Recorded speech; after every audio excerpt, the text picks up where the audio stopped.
In my experience, there are two types of business leader.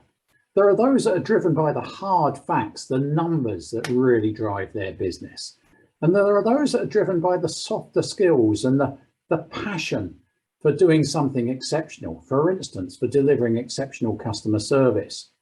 So on Wednesday, the 27th of July, I'm running a workshop for MD to MD members, and I will be bringing together both the hard facts to support the business case for giving great customer service and some inspirational ideas and tips to help you deliver great customer service consistently in your organizations. And I promise you, this isn't just the soft, fluffy stuff.